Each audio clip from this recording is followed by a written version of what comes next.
Hello everyone, let's start the chapter conquering the summit यानी शिखर को जीतना। Identify the activities represented by the icons given below. Share your answers with your classmate and the teacher. जो भी इसमें activities दी हैं उनको identify करना है। फिर इसके बाद कुछ डिस्कशन के क्वेश्चंस हैं। Work in pairs to complete the word web given below. Qualities of a mountaineer कि जो पर्वतारोही होते हैं उनके अंदर क्या क्या क्वालिटीज होनी चाहिए। Let us read. This is a story that narrates the triumph of will, courage, determination and dedication. एक कहानी है जो बताती है कि इच्छा शक्ति की जीत, हिम्मत की और दृढ़ निश्चय और समर्पण की जीत, उसके बारे में ये कहानी है। Arunima Sinha's journey from a devastating accident to scaling the highest peak in the world stands as a beacon of hope and resilience. तो अरुणिमा सिन्हा जो है उनकी जर्नी है वो एक खतरनाक तरीका का एक्सीडेंट जो इंसान को तोड़ के रख दे, ऐसे एक्सीडेंट से लेके उन्होंने कहाँ पे पहुंच गई, वो highest peak in the world, मतलब दुनिया के सबसे ऊंचे शिखर पर पहुंच गई। उनकी कहानी ये एक ऐसी है जो उम्मीद को सहारा देती है और रेजिलियंस मतलब कि जल्दी से किसी चीज से बाहर आना और अपने आप को कामयाब करना। In 2011, at the age of 24, Arunima Sinha, a national-level volleyball player, faced a life-altering event. 2011 में अरुणिमा सिन्हा जो कि 24 साल की थी और एक वॉलीबॉल प्लेयर थी नेशनल लेवल की, तो उनके ऊपर एक ऐसा समय आया जो उनकी लाइफ को बदलने वाला था। It challenged her in ways she could never have imagined. और उनकी जिंदगी में ऐसे चैलेंजेस आए जो कि वो सोच भी नहीं सकती थी। As she lay in hospital bed with one leg amputated, Arunima made a vow that many would deem impossible. तो जब वो हॉस्पिटल में थी, हॉस्पिटल बेड पे, और उनका एक पैर काटा जा चुका था, तो अरुणिमा ने एक प्रतिज्ञा ली जो कि ज्यादातर लोग सोच भी नहीं सकते, उनके लिए नामुमकिन है।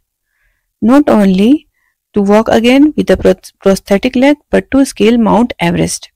न केवल चलने के लिए प्रोस्थेटिक लेग से यानी नकली टांगों से, बल्कि माउंट एवरेस्ट को जीतने की भी, माउंट एवरेस्ट को पूरा पार करने की, उसकी चोटी पे पहुंचने की भी उन्होंने प्रतिज्ञा ली।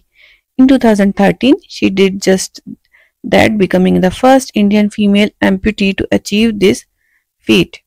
तो 2013 में वो पहली महिला भारतीय महिला बनी जो कि जिसके पैर नहीं थे और ये वाला जो काम था वो करके उन्होंने दिखाया। ये बहुत बड़ी उपलब्धि थी उनकी। Hence in 2015 she was awarded the Padma Shri, the fourth highest civilian award in India. तो 2015 में उनको पद्मश्री दिया गया। She was also awarded the Tenzing Norgay National Adventure Award and National Award for Best Female mountaineer, तो ये भी उनको awards दिए गए। Arunima hails from Ambedkar Nagar, a small district in Uttar Pradesh. Arunima Ambedkar Nagar से बिलोंग करती है, एक छोटा सा जिला है उत्तर प्रदेश में। Her father was an army engineer and her mother worked as a health supervisor. तो उनके जो पिता थे वो इंजीनियर थे और उनकी मम्मा health supervisor. Sports were a significant part of Arunima's life with her family having a natural inclination towards athletics. तो शुरू से ही जो उनकी जिंदगी का सिग्निफिकेंट अहम हिस्सा था स्पोर्ट्स, क्योंकि उनकी जो घर में फैमिली में शुरू से ही स्पोर्ट्स के प्रति रुचि रही है, एथलेटिक्स के प्रति वो सब इंटरेस्टेड रहा करते थे। After completing her law degree, following her post graduation, Arunima decided to pursue a job in the paramilitary forces, which would allow her to continue her passion for sports while having a regular income. तो इसके बाद अरुणिमा ने decide किया कि वो paramilitary forces में चली जाएंगी, जिससे कि वो स्पोर्ट्स को भी ज्वाइन कर सकें और रेगुलर उनको इनकम भी आती रहे। On fateful night of 11 April 2011, she met with a train accident. 11 अप्रैल 2011 की रात वो उनका एक्सीडेंट हो गया एक ट्रेन में। The hours that followed were harrowing. उसके बाद वाला जो टाइम था वो काफी दर्द भरा था उनके लिए। She never imagined she would survive that night but survive she did miraculously displaying an extraordinary will to live. उन्होंने सोचा नहीं था कि वो बच भी जाएंगी, लेकिन वो बची भी, और एक करिश्मे के जैसे वो बची, जैसे कोई चमत्कार हो गया, और उनके अंदर जीने की इच्छा भी बहुत ज्यादा बढ़ गई. Arunima received a prosthetic leg and underwent physiotherapy. It was during this period that she made a profound decision. उसके बाद उन्होंने प्रोस्थेटिक लेग्स लगवाए और फिजियोथेरेपी भी ली, और इसी दौरान उन्होंने एक निर्णय लिया. Inspired by an article about Mount Everest, she resolved to conquer the highest peak in the world. तो एक माउंट एवरेस्ट के बारे में आर्टिकल पढ़ते हुए फिर उन्होंने सोचा कि इसको मैं जीतूं. हाईएस्ट पीक है माउंट एवरेस्ट, उसको मुझे जीतना है. वो उन्होंने ये रिजोल्यूशन लिया. To pursue her ambition, Arunima Sinha completed a basic mountaineering course at Nehru Institute of Mountaineering in Uttarakashi, followed by 18 months of rigorous training. Arunima approached Bachendri Pal. तो उनको ये जो माउंट एवरेस्ट जीतना था उसके लिए उन्हें कुछ ट्रेनिंग की भी जरूरत थी. तो वो कहाँ गई? नेहरू इंस्टीट्यूट ऑफ माउंटेनियरिंग, जो कि उत्तराकाशी में है, वहां पे गई, और वहां पे उन्होंने 18 महीने की भारी ट्रेनिंग ली. उसके बाद वो बचेंद्री पाल से मिली. The first Indian women to summit Everest to guide her in the endeavour. तो जो बचेंद्री पाल है वो पहली भारतीय महिला है जो कि एवरेस्ट की चोटी पर पहुंची है. तो वो उनसे मिली जिससे कि वो इस काम को करने में, ये जो उन्होंने शुरुआत करी थी उस काम की शुरुआत में, तो वो उनको कुछ गाइडेंस दे सके, इसलिए वो उनसे मिली. Bachendri Pal instilled confided in Arunima and said, "My child, you decided to climb Mount Everest in this situation with a prosthetic leg. You have conquered the Everest within you. The world will realize it later." तो बचेंद्री पाल ने उनकी इस तरीके से हिम्मत बढ़ाई कि उन्होंने कहा कि तुम माउंट एवरेस्ट को जीतने तो जा रही हो प्रोस्थेटिक लेग के साथ, लेकिन तुम्हारे अंदर जो एक माउंट एवरेस्ट है उसको तुम जीत भी चुकी हो, और दुनिया को ये रियलाइज हो जाएगा बाद में. On 21 May 2013, after 52 exhausting days, Arunima Sinha reached the summit of Mount Everest. Standing at the top of the world, she felt a surge of emotion, pride, relief, and an overwhelming sense of achievement. पूरे 52 दिन लगे उनको इस काम को करने में, यानी एवरेस्ट के ऊपर चोटी तक पहुंचने में उनको 52 दिन लगे. और 21 मई 2013 को जब वो चोटी पर खड़ी थी तो उनके अंदर एक बहाव सा आ गया भावनाओं का, जिसमें उनको गर्व भी महसूस हुआ, कुछ राहत महसूस हुई, और कुछ वो अपने इसके ऊपर जो उन्होंने अचीव किया था उसके ऊपर वो बहुत ज्यादा भावुक थी. She displayed the Indian flag at the summit and left behind a photograph of her idol Swami Vivekanand, whose teaching had inspired her throughout her journey. वहां पे उन्होंने भारतीय झंडा लगाया और वहां पे स्वामी विवेकानंद की एक फोटो छोड़ दी. स्वामी विवेकानंद उनके आइडल थे, यानी वो उनके रोल मॉडल थे. तो पूरे जर्नी के दौरान वो स्वामी विवेकानंद के बारे में पढ़ती थी, जिससे उनको हिम्मत मिला करती थी.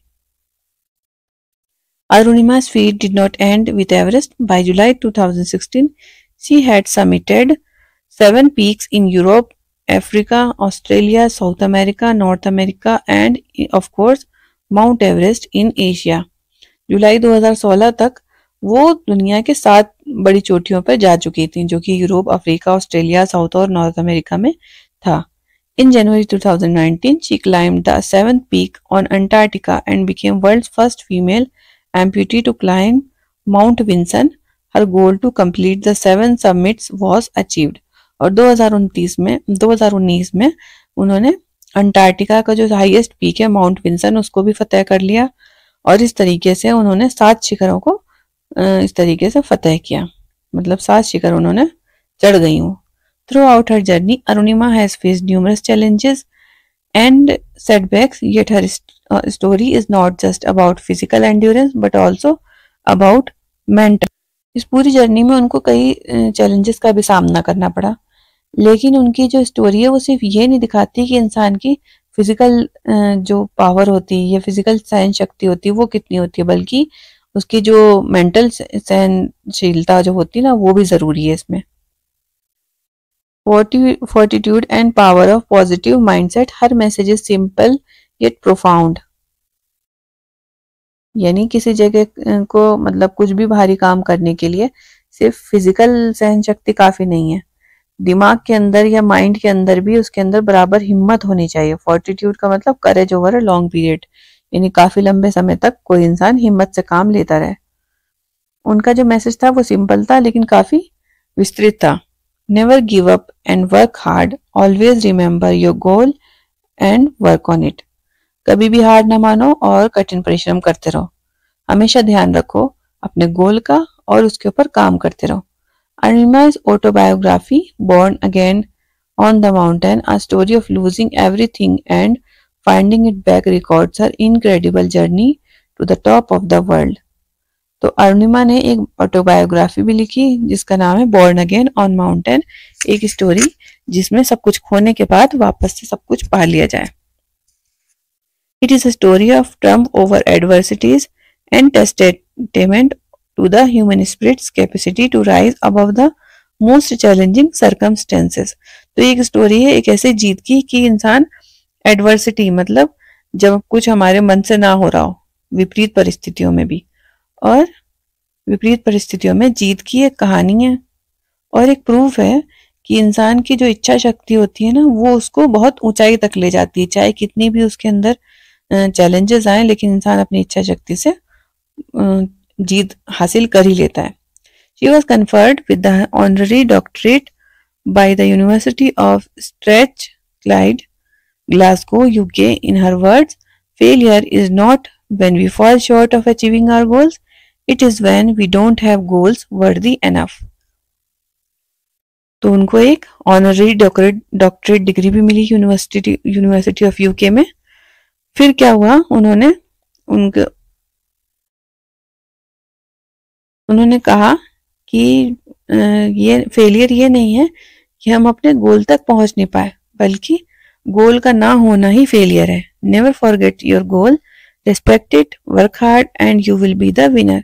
Dr. Arunima Sinha has not only conquered mountains but has also won people's heart the world over, inspiring them to reach their own summits.